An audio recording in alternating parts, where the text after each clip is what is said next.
Hello, fellows. My fellows in the fellowship of the podcast, listeners devoted to the fellowship. I'm going to host Currency Con at the Convention Center downtown Columbus, and it's going to be a celebration of all of my accolades and all of my achievements. It has nothing to do with the community of people that listen to this podcast. It's just about me. And I'm hosting that, and I can't wait for everybody to turn out. It's going to be so great. I set aside, it only cost me a little bit. I set aside a week or so in the convention center. I bought a week. And so if everybody could come down, it starts tomorrow. And that's going to be great. And everybody's going to come together. Can't wait for that to happen. And it's for the fellowship of remembering me. And we need to remember, did you forget about me? If you did, well, oh well, you shouldn't have. You should have been remembering me in the time that you thought that you could forget. There should be no forgetfulness for the words that I say. You should remember them. They should be immortal. They should live on forever. I recorded a couple episodes in the time that since I last put up an episode, the one titled Game, and then I burned both of them because I'm in the business of doing that, because that's fun, because I'm like, oh, I don't like it. I don't like those. I don't like the way that I was approaching it. I burned them because I didn't like it. I didn't respect what I made. And that is a more manipulated effort than if I had not burned them, because you see the decisions that I'm making. I'm saying like that I'm more decisive to not include an episode or include one. This is more manipulated because I'm choosing. It's just that, and I believe I've said this before, but it's just that Joe Rogan is always like, well, we're just talking, but that's what modern day podcasting always tries to sell you on, is that the people are they're just in a conversation, but yet all this was aligned for the conversation to have, like they booked the guest this much in advance. If it's a more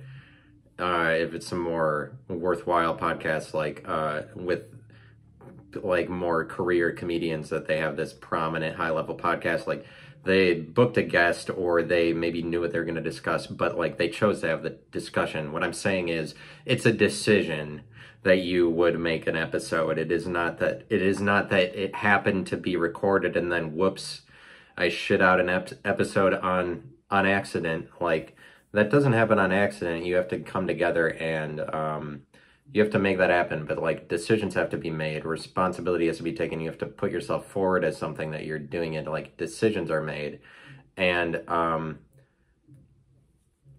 we live in a decisiony world where there are decisions that govern things. This is because we live in an identified world. As long as there's identity, there are decisions.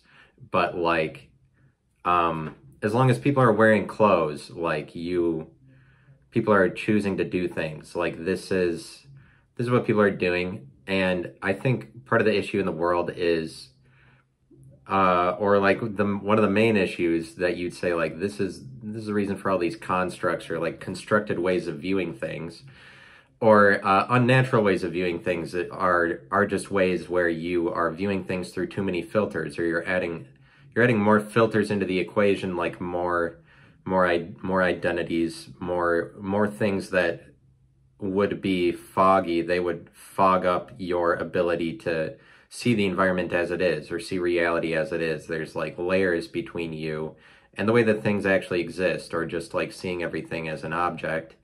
And these layers are more emotional than intelligent, because like intelligence would allow you to see every layer as it is. Like, and by that I mean, if you gave complete power to intelligence, then you would, like, if you were ultimately intelligent, you would be able to define everything down to its most microscopic level, like the anatomy of a plant and its chemical makeup. You would be able, maybe it was never on. It's just that the app for my photos closed instantly, and I'm pretty sure it was recording. and it just did that. But accidents happen, but that's not part of a decision. That's not a decision. That was not my decision.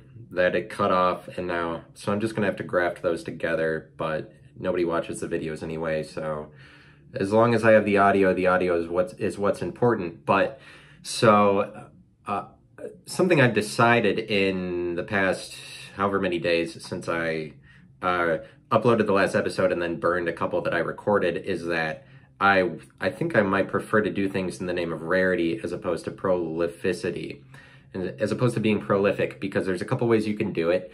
And it's the same as if you make a cryptocurrency, or there's like, this is the difference between Bitcoin and Dogecoin, is that Bitcoin has a limited supply, a finite supply, and Dogecoin is an unlimited supply. And it's an unlimited supply, so they keep making more of them. That's part of the reason why Dogecoin is so cheap. That's part of the reason, is because like the supply is so vast that it keeps pushing the number down it keeps pushing the value down for the actual price. But that's just a formula, and supply is ultimately kind of irrelevant. And it's really like, supply is a little bit irrelevant. It doesn't, as best as people can tell, it doesn't matter if you choose rarity or prolificity if you make lots of shit. But like for podcasting purposes, you can go one of two directions, I guess. A lot of people go in the prolific direction, but it's like Joe Rogan definitely goes in the prolific direction. He just keeps making, he has an unlimited supply of episodes. That's the way he chooses to do it. But that's a really fuck it mentality where you're like, even the crap that I made is just going to go up here because just the more the better. And that would appear to be the name of the game in podcasting, or like what would win for as far as podcasting is concerned. Like, people probably think that being prolific is the best, but I think you can also go rare. Like I'm saying that I might just put these out more on a weekly basis because I'm more interested in the rarity of a single episode rather than that I'm just going to put up the crap. And that's why I burned the episodes, because they were different titles. Like, they were ready to go. I could have put that crap up there, but I didn't. And because I do what I want, because you have to give credit to yourself to do what you want, or you have to be like, well, if it comes across as more manipulated, that's not what it is, because it's not always like I'm trying to manipulate it. It's just like, do it a certain way or something. And you might be more in the business of creating a cryptocurrency that has a limited supply as opposed to an unlimited one. And you might be more in the business of talking quietly over a microphone rather than you always have to like be up at a higher octave because you're like, I'm proclaiming everything, I'm good at stating everything as thus. I mean, you should just take some time to help yourself out, or I mean, like, allow yourself to take what's in front of you. And that, I'm saying that in line with like the things that you want, you don't have to pursue the grandest of them. You can like making happen what you want is as easy as doing the thing that's in front of you that's easy to do. It's just sometimes I and other people get into the mindset that maybe doing what you want is too high a bar, or like maybe you would overwhelm yourself to think that accomplishing what you want means doing all of it right now or something. Like, you shouldn't think that like doing what you want is just like doing the easy thing. Like, it doesn't have to be hard to do what you want all the time.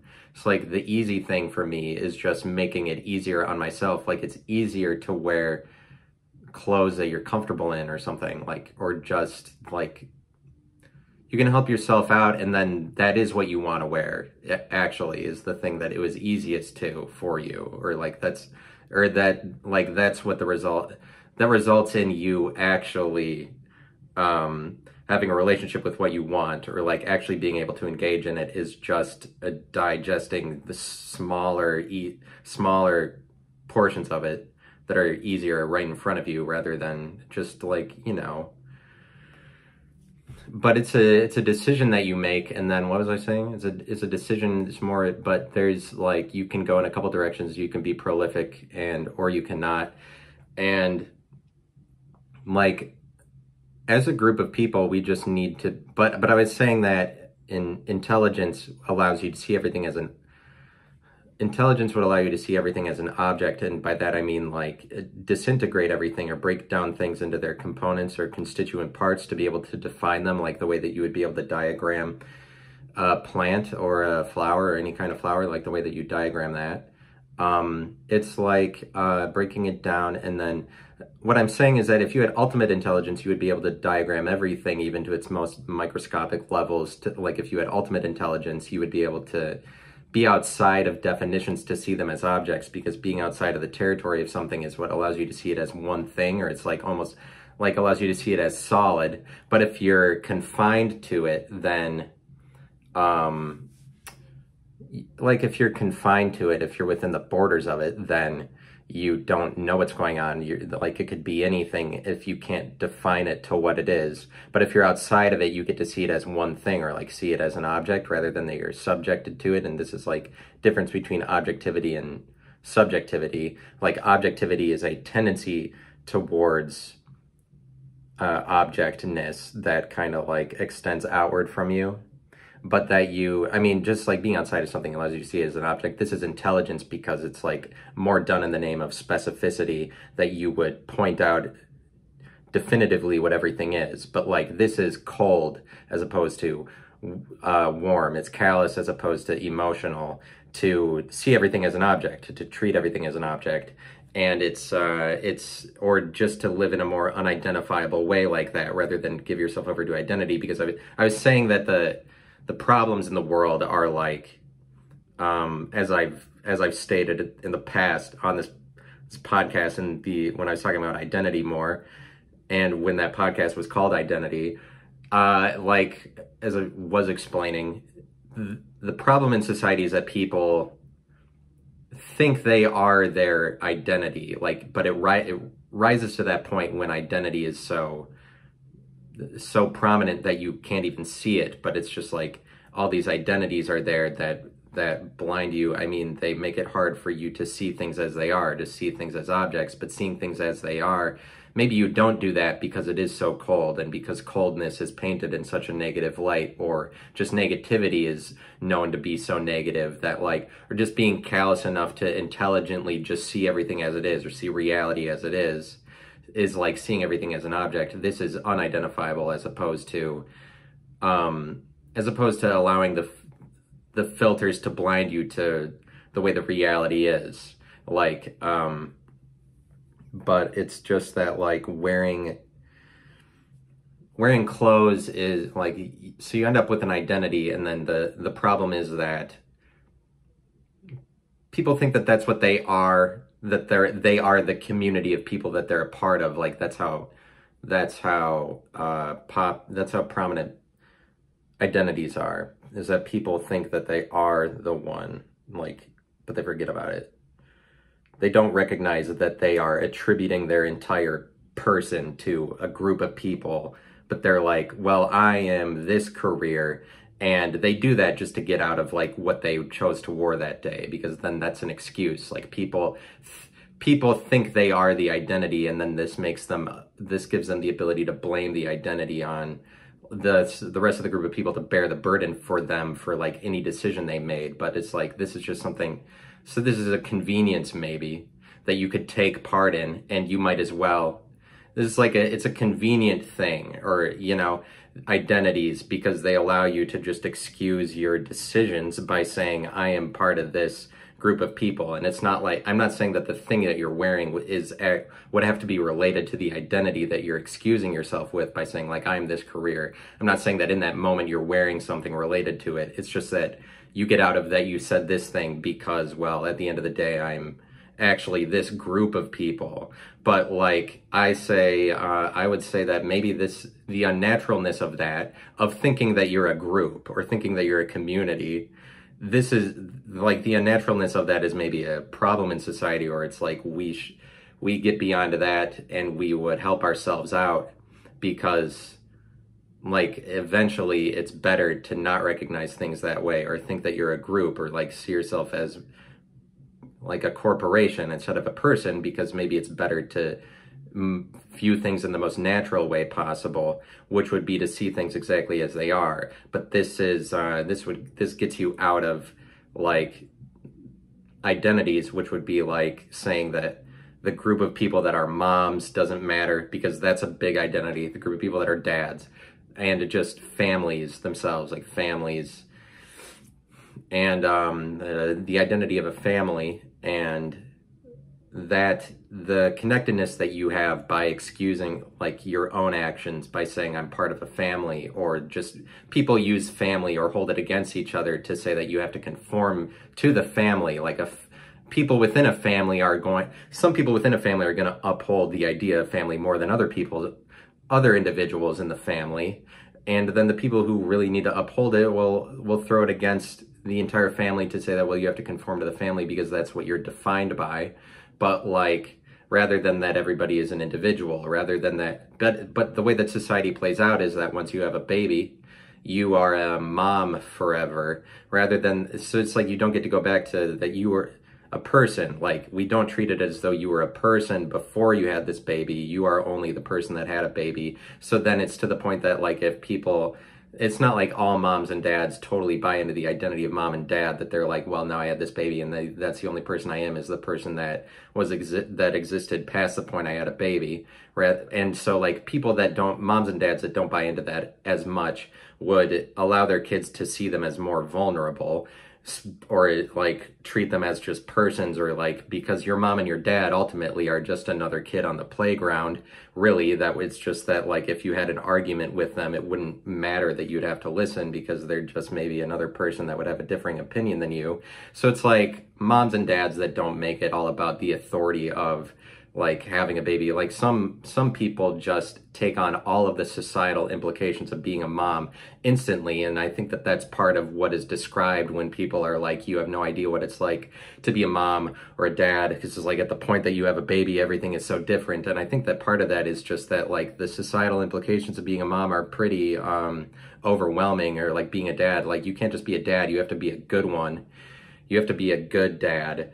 And like that means that you have to be in the upper 50%, like, because bad dads are in the lower 50%. Like you have to be a good dad, you have to be a good father. Like it's not just the implications of being a dad, it's the implications of taking part in the identity good dad or like good father. And in order to do that, in order to retain that title the way that society wants you to, because society impresses that on you to be a good dad, you have to do these shows of kindness in public, to be like, I'm always affectionate in this way, or like at least slightly.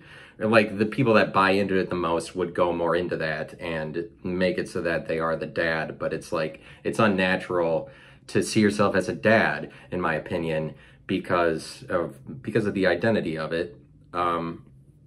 See yourself as a mom, but some people go really strongly into that because they're like, well, what matters in life is that at the point that I have a baby, now I have physical evidence forever that I am an authority figure, and that's how I define my life. And maybe some people have a baby, but it's like some members of the family will be like, our family is who we are, and then they'll throw that in the face of other members in the family. Probably, I mean, this definitely plays out, that you're gonna wield that we're connected by this family thing, and against the people that aren't into defining it that way, just to say that, well, you're totally callous. But it's like, if you are more callous or more heartless or more intelligent, then you're just going to see the members of your family, you're going to see things more as, less as the filters that we have to see them through. You're going to see family as an idea more as an object, or just define your family to be like, well, that's just a family, so it's like, that's an identity the same way other ones are, so I don't have to partake in it like it's like the most sacred thing ever, because it's just one of these filters. But like, this is what makes you more intelligent or more callous and less emotionally involved, is just uninvolving yourself with all these bullshit things that people use to say are like, well, we're collected in this thing, and because people use those things to, and partially what I'm saying is like, it's more intelligent to see everything as different rather than it's more intelligent to see everything as different, every individual thing as its own thing, as defined down to individual people's names, and then separating even people with the same names by like, they grew up in this location, so they're a different person. It's the same thing. It's intelligent the same way that being able to diagram the inside of a tree is, or like seeing everything at its most specific level and defining disintegrated components. This is more intelligent, and like, I think that we're on a precipice of things in society where, and here's the precipice, and it goes something like this. And the precipice is like, you don't get to, at this point, because we are shaky in our relationship with intelligence in the world. And we're shaky with it as it stands now because of things like the governing body in a country like the US government, or even just the governing body of South Africa.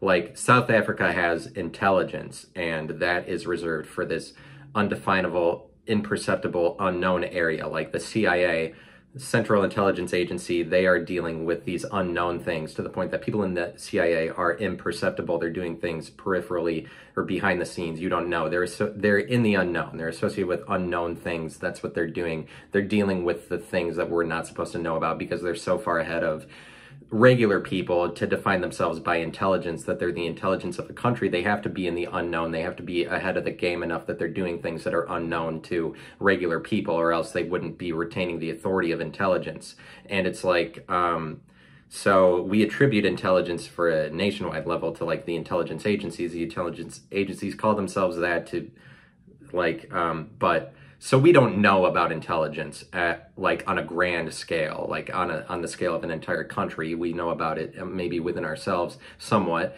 but we haven't overcome intelligence as a society, or as individual countries haven't overcome it. And that would play out at the individual level in that you as a person can't be like, you still can't say that I'm more intelligent. You can't say I'm more intelligent than you to another person. Or you can't say that the reason I know that and you don't is because I'm smarter, because that's only ever conceded. Like, this is just not allowable socially to say that. You can't be like, the reason I know more is because I see things at a deeper level or something. You can't actually say that, or be like, this group of people is just dumb. And we just have trouble saying that because we have a somewhat shaky relationship to intelligence as a society. We are not confident in our ability to say we have authority over it as individuals, so nobody's out here being like, well, the reason for that is because I'm more intelligent than you. Like, the reason I know that, the reason I'm able to say all that or whatever, or is because I'm more intelligent. Like, you can do it in a field of study where you have a proven degree or whatever, but like on a wide, just to say that in conversational speak isn't acceptable. And I think that the precipice that we are on, maybe on the verge of overcoming, is the ability to say just that, or that like maybe we are about to more overcome intelligence to just speak on, well, like, intelligence is okay, because at the point that you can overcome intelligence as a group of people or as an individual, then you will graduate to, you graduate to the higher levels of intelligence. You'll graduate to some other term, because you would realize that intelligence as an idea isn't the greatest thing ever, but we treat it that way because it's so obviously so high and lofty to us, intelligence. And then the people who say that they are always take that stance of being high and lofty, or like speaking, if it's somebody who's making the point to speak more intelligently, then they're like, it's a more high and lofty thing, or something that we wouldn't see ourselves as being over, just generally, especially as common people. But like, I'm referring to the idea that common people could be given intelligence the same way common people are given the ability to be famous if they want to. Like, you don't have to, aren't barriers to entry to do that. Like, it might more and more become the case that intelligence also is given to people. But like, this is what I'm in the business of explaining to you, is these, like, what are we as a society now about to overcome? But like, I'm trying to explain that as they're happening. Or just like, but I'm trying to be successful at stating what the thing is, because there's always something that we're dissolving the authority of. But intelligence, so like maybe we're on the precipice of overcoming that, get to the point that we just be like, well, there are smarter people. But the way that it stands now, it's like, people say that Elon Musk isn't intelligent sometimes. They'll be like, he's not intelligent, he's just really hard worker. Like, yeah, he's intelligent, but he got there because he worked so hard, and you could get there too, because we treat it as though everybody has the same level of intelligence. And like, because you could get to where Elon Musk did if you worked hard, because it's just a matter of you working harder rather than that there's these very varying levels of intelligence, because it would be a harsh reality to accept on a mainstream level across everybody that people are smarter than other people, and like that's just the way that it is. Like, I'm saying that like that everybody would be able to receive their relative level of intelligence and accept what that is for each individual person is what we'd be on the precipice of overcoming in accepting the idea of intelligence. And like we treat it as though it's like no child left behind, because all kids have the same level of intelligence. They just haven't been given the opportunity. This is the way that things are currently in the world. But like I think that it is fear of embracing reality, and it's like it's a superstitious way that we treat it, where we're like intelligence is like we're afraid of accepting that people are intelligent, or like finding that within ourselves and that kind of thing. And so, but like I'm just worried about forgetting the thing that I was going to say. And like the education system, I don't know that it's so much different from Scientology, really. They're very similar, like, because in Scientology you have all these levels of graduation, that it's you get to this level if you accomplish this, then you get to this level if you accomplish this, and then at some point you receive like the ultimate knowledge. If you graduate to a high enough level, you get to read from the sacred texts or something, and then it tells you like the origin story of Scientology if you get to a high enough level, because it's just this system that's been put in place where you graduate to higher levels, and then everybody who's involved with it are given the incentive of accomplishing something, or like they get rewarded with a graduation of sorts, or like, so we have these ceremonies that to show to the people that graduated that they accomplished something. I guess the main difference would be that you don't receive a sacred text for any level of graduation that you achieve in the education system. You just, once you're done with it, you just slowly over the next decade realize that what you participated in was sort of bunk, or not that great. And like telling my dog to go away. I'm seeing if it works. Go away. Go away. I don't want him here right now. I'm trying to say, you know, that thing where you're like, help yourself out, do what you want. Like, I found a way to tell my dog to stay in the other room.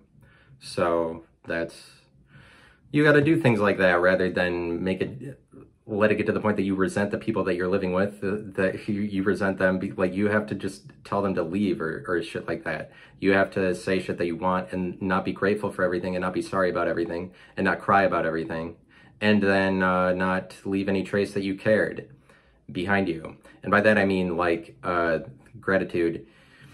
People are like grateful for, people act like you have to be grateful for everything. People are like,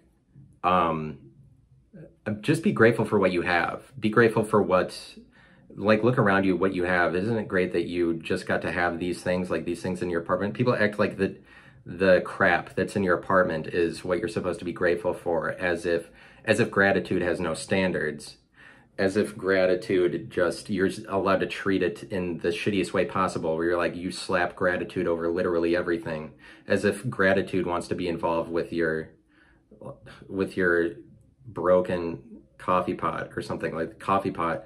Like, I'm supposed to be grateful for all the objects, like these things that I bought, that like, thank God that it's now in this house. And yeah, like I always have storage problems. If you happen to be watching on video, if you're one of the lucky few that has now tuned in, I mean, I believe in a future where the videos are more popular, like if maybe eventually one day they would be. But this is part of the reason I do things in the name of rarity, or I envision that they would be more valuable one day. And I'm always having storage problems, and that's, if you're watching on video, it cut out because my phone ran out of storage and then I had to delete some shit. But the audio for just the audio it's all there. all of my process of processing that the thing was turning off, that's all recorded, me talking about that, if that's so interesting to you that you want to hear that. But and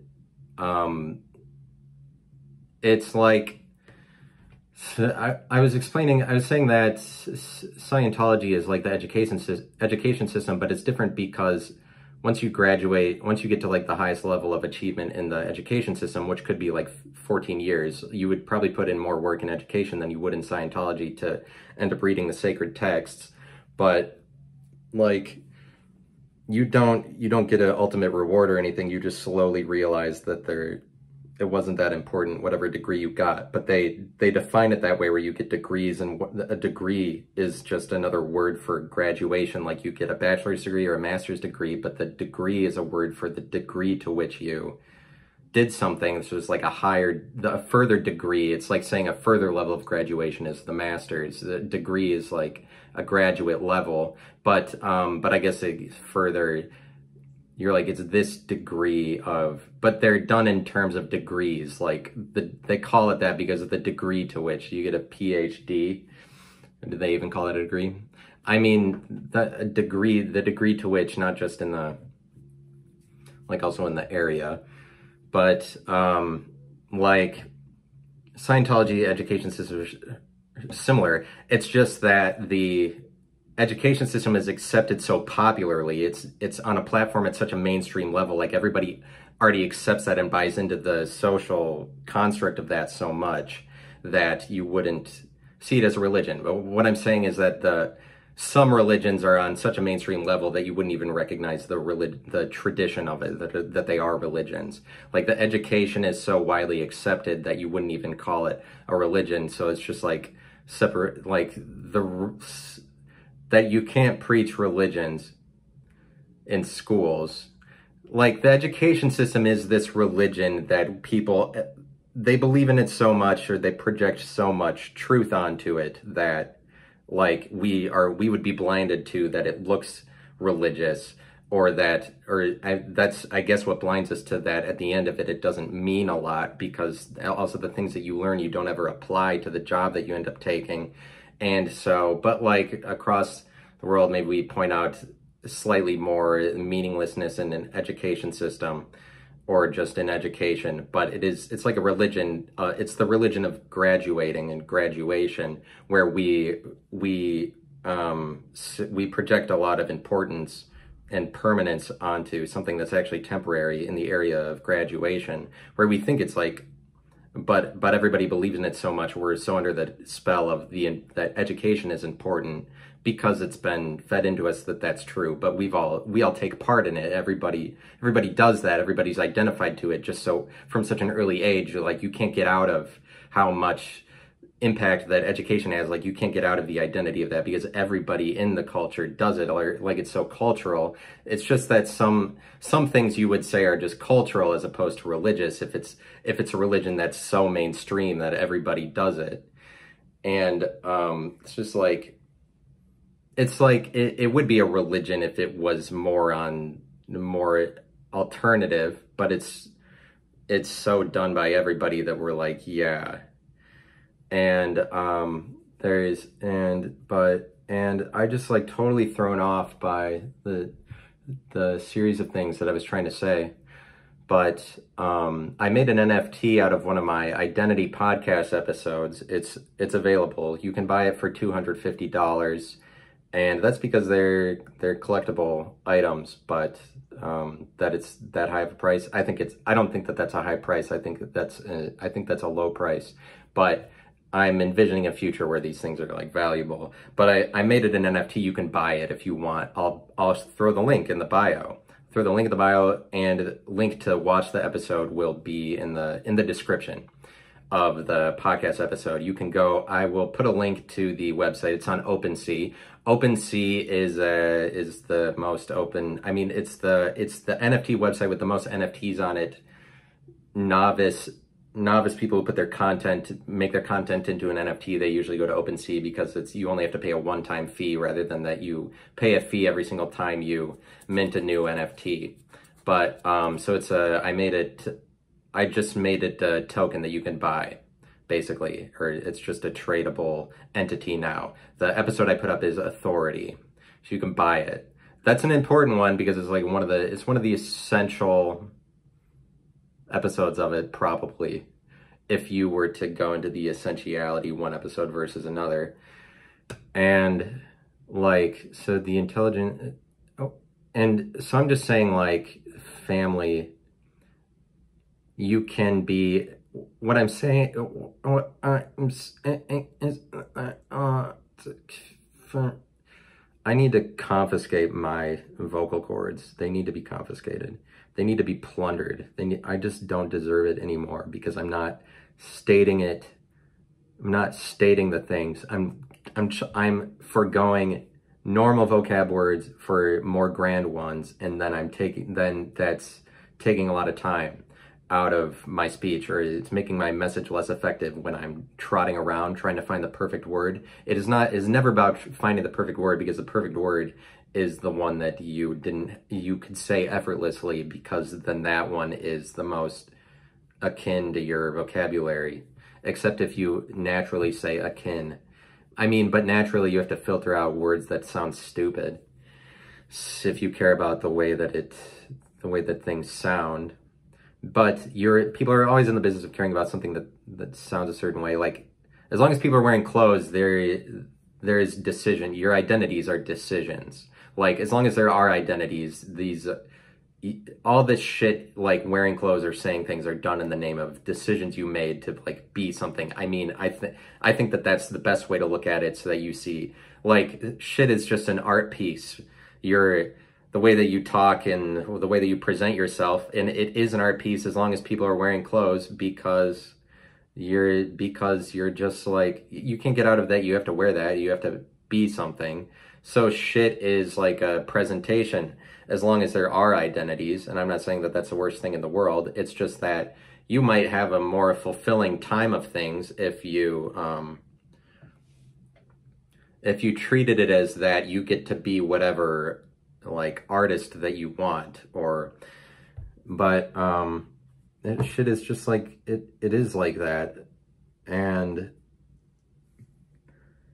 so, like, intelligence is such that, I'm saying that at the point that society totally accepts intelligence, it's more intelligent to view everybody as having a different level of intelligence, or a different kind of intelligence. It's more intelligent to view everybody as differently. And so it's like, society totally overcoming intelligence is like, we get to a point, and this, I think, is better.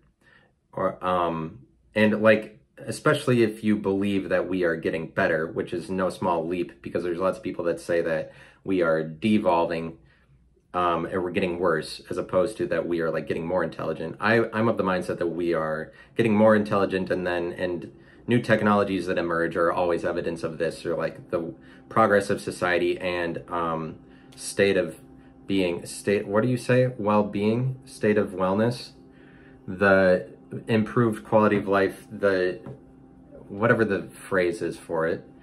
Like, quality of life is getting better for everybody, for people in the world. It's improving. Like, we're doing more in the name of striking out hunger. Like, we're getting better at feeding people and shit like that. We're getting better at cleaning the oceans. Like, there are people that have recognized the problem of cleaning the ocean, and then they're devoting themselves to doing that, specifically cleaning the ocean. Like, quality of life is improving and technologies are emerging. I think that we're getting better.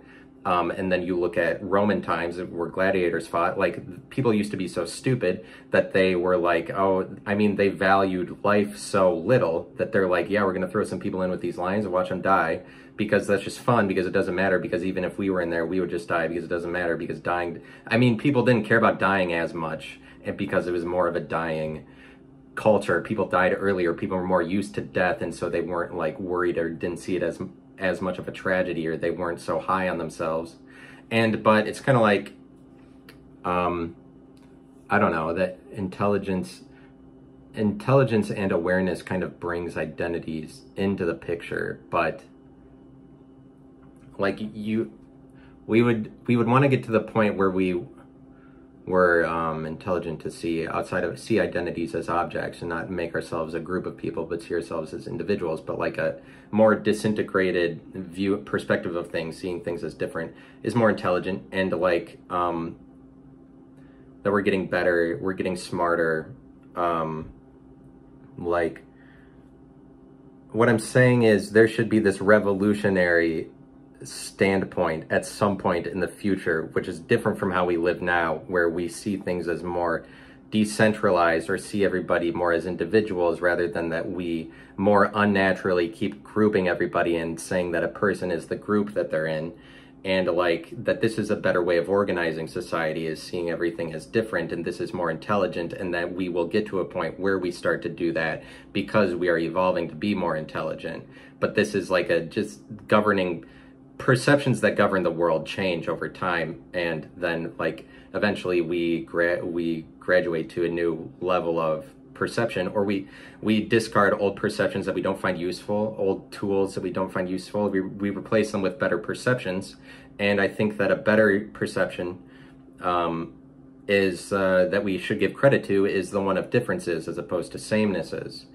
And sameness is relatively less intelligent because it's more low resolution. It generalizes things. It doesn't recognize different characteristics, and it wouldn't do that in order to like point out patterns across different identities, different groups. Like it's less intelligent to recognize samenesses because it doesn't break down things by their components and then looks at those components to compare them to how those components exist in other systems. Like it wouldn't recognize patterns in components in like components across systems with lesser intelligence. Lesser intelligence wouldn't recognize patterns as well, because you could see more patterns, you could discern patterns better when you define everything more, or you're able to see how things exist in a system and how like one thing is related to its system, and then that thing existing in another system is related to the first thing. How components are the same across systems, this is the recognition of patterns. That like the same thing exists in two different systems or two different complexes, and then you recognizing that same thing consistently across different systems. This is the recognition of patterns. And like you're able to do that the more that you can break down how an entire system works.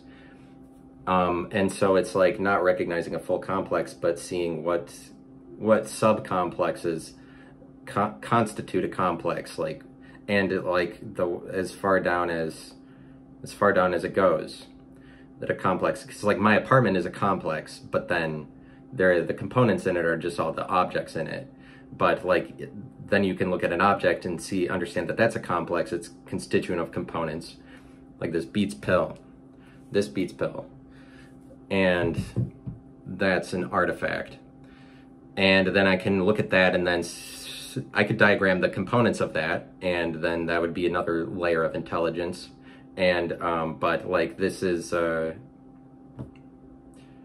you seeing things that way is more, I mean, you just being able to define complexes or subcomplexes within complexes, that everything is a complex, and it just depends on what level that you're recognizing it at to some degree. And so the question is, are people just naive and ignorant sometimes when they look stupid, that they just aren't recognizing things at a deeper level? Like, or are people willingly stupid, or are they just stupid? Like, are they? And I think that a lot of times we aren't, because we have a superstitious relationship to intelligence, we're not always allowed to say that somebody is actually just stupid. We would say that they are naive, or like, and so then that can make it as if you're attributing intentions to people that they don't have, and giving them more credit than they're due.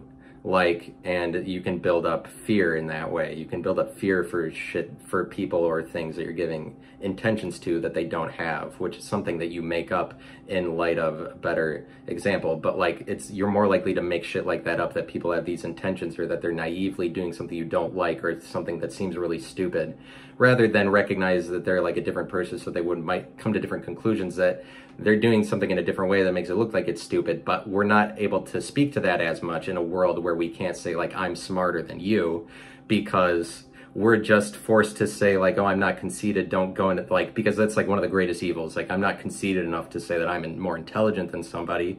And so then it would lead to you, it would lead like a lesser recognition of what intelligence is, would lead to you not seeing things at their greatest scope possible. But like, it's just more superstitious overall to not go into a territory that you see, or I mean, just leave things in the unknown. It's superstitious to not go into the unknown. It's like going into the unknown and converting things that you previously didn't know into things that you know. Like converting unknown things that are unknown to you, different groups of people you don't know anything about, like visiting those groups of people so you understand something, or whatever. Like going into what is the unknown for you and converting it into what is known for you. This is the process of intelligence. This is like processing the unknown and converting it into what is known to you, is what allows you to have things as definable, more under your subjection, so that you could see them as objects, or just define them to be one thing. And that's more cold than it is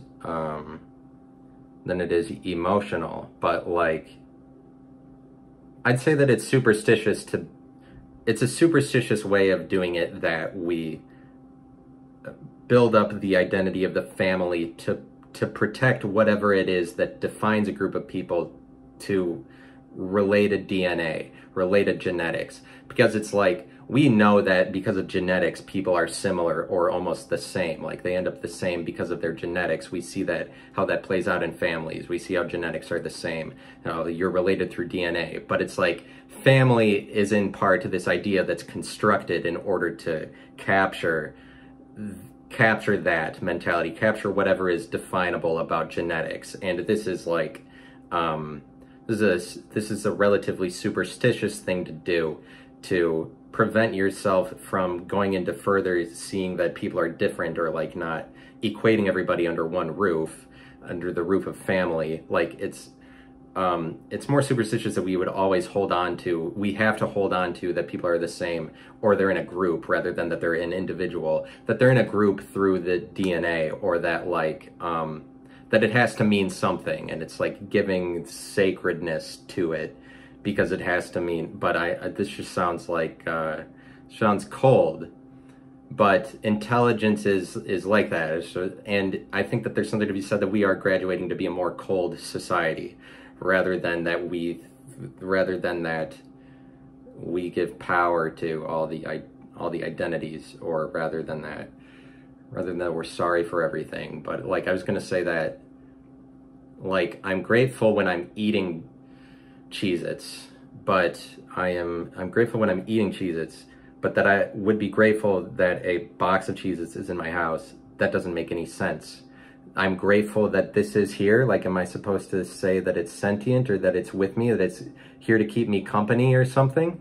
That you're supposed to be grateful for shit that you bought doesn't make any sense, because what's so valuable about some bullshit materialistic thing that you bought, that you would be grateful for, that you're going to lessen the standards of gratitude? Like, don't you want to have any actual gratitude? If you want to experience gratitude, you might want to reserve it for something special, or reserve it for something, rather than just give it away to whatever the fuck, rather than just say everything is to be grateful for. But it's just like a similar thing to say that you're always, it's a similar thing to just disperse your tears in whatever direction you want, to say that you're sorry for everything, or act like you have to account for all the shit that you did in the past, and you account for that by saying like, well, I need to make sure that I write it up wrong, so I say sorry if I infringe on somebody's territory. But there's a lot of people that treat it like this, that like, well, if you did something wrong, you have to say that you're sorry.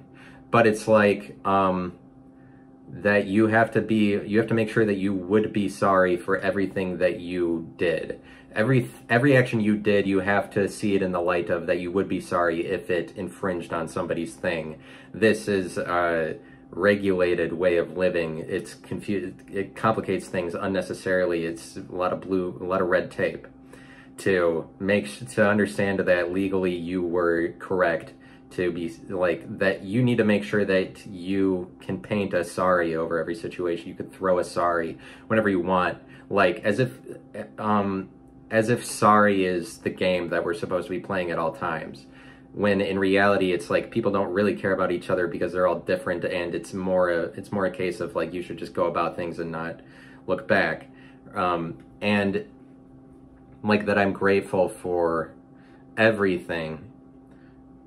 I should really take the time to be grateful about something actually, rather than that, like, you're grateful for crap, just grateful for things. That doesn't make any sense. There's to be grateful, whatever. But it's a decision that you make. Like this is a decision to be like intelligence is like specificity. And like Kanye West making at the live concert that he just did, and if you didn't see it, I don't know that you can. Like, I've been trying to find a place to watch the live concert that Kanye West just did, but he streamed it live when he did it, and now it's not really anywhere. It's just like you would have had to see it at the time. But he tethered himself to some wires, and then the wires lifted him up in the stadium that he was doing this concert, because he had a live concert to introduce the album to the public, even though I don't think he's released the actual album on Spotify or anywhere yet. But to introduce the album, he had a live concert, and he wasn't singing to it, he just had it playing really loud, and then he was like on stage doing some theatrics or just doing whatever. But he had a part in the concert where he tethered himself to something, and then with the wires attached to him, and then they brought him into the sky in this stadium. And I think that in Atlanta, and the stadium was open, and then the wires just brought him like to the highest point in the stadium that these attached wires could go. And like it's I feel like he does things like he's intelligent, and like he's intelligent to the point that he's still capable of, he's like always capable of producing things that are indescribable. Like, you've never seen anybody do that before. Also, you understand, like, you're afraid of being in that position, like right in the middle of a stadium as high as it can be. You can see how high that is, being in a stadium. Like, you're afraid of being in that. You're afraid for Kanye West for being in that position. And also it's like, but I'm saying that this is something intelligent that he did, rather than that it's a publicity stunt, or like rather than that this is just something he's doing to like further his name, or to like to keep trying to be great or be greater. Like, I would say that because he's so intelligent, he's intelligent because he recognizes trends and patterns enough to like be a decade ahead of everybody else. Like, he lives in the present in a more undefinable way, because he's speaking to things that are more down the road, or like he deals more in the unknown. He's more undefinable. He's like intelligent in that way. He sees things that other people don't. He can define some things. He defines a lot of things that other people don't, and that's why he's ahead of the game in terms of artistry. He's ahead of it. But like, and along with being an artist, he does things on purpose, like that. And what I'm saying is that him tethering himself and going into the sky, and he's like facing the heavens and saying, or like the song is playing that God's done miracles for him, that I feel like he does stuff like that on purpose. And what makes him a great artist, because he's doing that on purpose, is not a publicity stunt. It's something that he wanted to do, but he does shit like that on purpose. I would say that in this case, because he associates himself so much with Christianity, I think that his association with Christianity is a little bit anti-Christian. From a perspective outside of Christianity, like a worldly perspective, I would say that some of the things he does are anti-Christian, because joining Christianity when you're already so worldly, that like, because you would understand that Kanye West is just about the most worldly person ever before he becomes Christian. Like, and this is the same person that's like in his concerts is like, I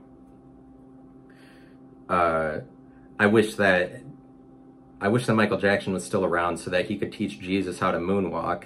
and Kanye West is always, he's saying I'm a god, or that he's like God, has godly powers or whatever, and it is like a he's always saying that he's like God, and then he joins Christianity. Shouldn't that raise some red flags to somebody? Like, this is kind of antichrist behavior or something? But that he gets to be so worldly and so Christian. But the point that I'm making is that that Kanye West is in the business of bringing these challenges to God. Like, he's challenging God, and him raising himself as high as he can in the stadium to what appears to be just a couple of wires. Like, it doesn't look very safe. And then he's facing the heavens and saying that God's done miracles for him, is, to me, seems like more of a challenge to God than anything else. But like, this is purposefully, I'd say, was part of his act. Like, it seems like more of a challenge to God that he would do this at all, because he doesn't need to do it. He doesn't need to put himself in danger like this. He's already rose to such high level of prominence, being like relatively, arguably one of the greatest artists alive, that he's still going to do shit like this, or like put himself in danger. He doesn't need to go that route. But like, because it doesn't make sense. To me, it's something that I'd want to keep talking about because it's an indescribable thing that he did. But like I'm saying, he's in the business of doing these indescribable things because he's so intelligent and so ahead of everybody else. But like, it's more of a, I'd say it's more like a challenge to God, because you're challenging him to do the worst case scenario of like, wouldn't that be embarrassing? I mean, that would ruin a lot of your reputation or whatever, where you're like trying to do this magnificent thing and then you die in this way. That would be so shitty that would be such a shitty ending to his legacy or whatever. Like, it's almost like to me, it reads a little bit as a challenge to God to like, okay, whatever, cut the tether, like do the worst case scenario, like when I'm singing it, but like bringing yourself up that high to be more at God's level is like, but Kanye West is always doing shit like that. And the reason I'd say it's sort of anti-Christian is because challenges to God, the supreme ruler of the universe, are so foreign to modern day Christianity. But it's like, it's foreign to the point that that's what modern day Christianity needs. Modern Christianity needs to see an example of somebody who's doing shit like this, that's sort of like, in the name, almost looks, to me, is like a little blasphemous. Christianity needs to be okay with challenges to God, or it needs to be more okay with people who are so intelligent that it's like they're using their ability to do that to challenge God. Like, but like, because it would be, the most intelligent ever would be God. Like, the idea of God embodies that he's above everything, that he could define anything, or he like basically created everything, knows everything, is so intelligent he's outside of everything. So that would make God like incredibly callous. And also, but like, it's like being intelligent enough that you like being more and more intelligent would get you to higher levels, closer to God. Being more intelligent would get you closer to God.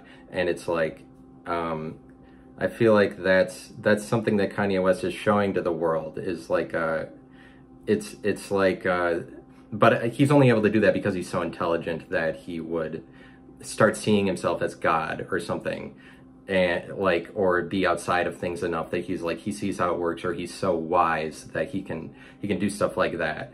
But it's kind of like challenges to God. That's what Christianity needs, because they need to be able to see themselves as closer to God, see themselves as more intelligent. And maybe it's like, maybe we need to break down intelligence itself to say that it's within us or enough. And like, maybe it's a fear of God that keeps us from saying that we can be intelligent, or keeps us from saying like, I'm more intelligent than you, or arriving at intelligence, or allowing that into our life. Maybe it's like a fear of God, a fear of humanity rising to a higher level, that keeps us, and it's a superstitious one, to not get closer to God when it's right there for you to do, when you could do what you want. It's easy enough, like shit that's right in front of you to do. Like, it's not so hard to see yourself at a more intelligent level, but yet there are things that we superstitiously don't do just because there's so much reserved for the realm of the unknown. But, like, it's a fear of God that prevents you from saying that you could challenge him. And like, Christianity is all about the separation between them and God being the biggest chasm possible. And so they need people like Kanye West to stand up and identify as Christian and say that it isn't so much of a chasm. Maybe you need to see more in yourself to do things that look look really, whatever, look really great or look really magnificent, because you can. Like, look what Kanye West is doing. Look at his life. And he's saying, you've done miracles for me, because that's what his life is. His life is a miracle. Like, and that miracles can be encapsulated in a person and be on earth. This is what we need to recognize more of.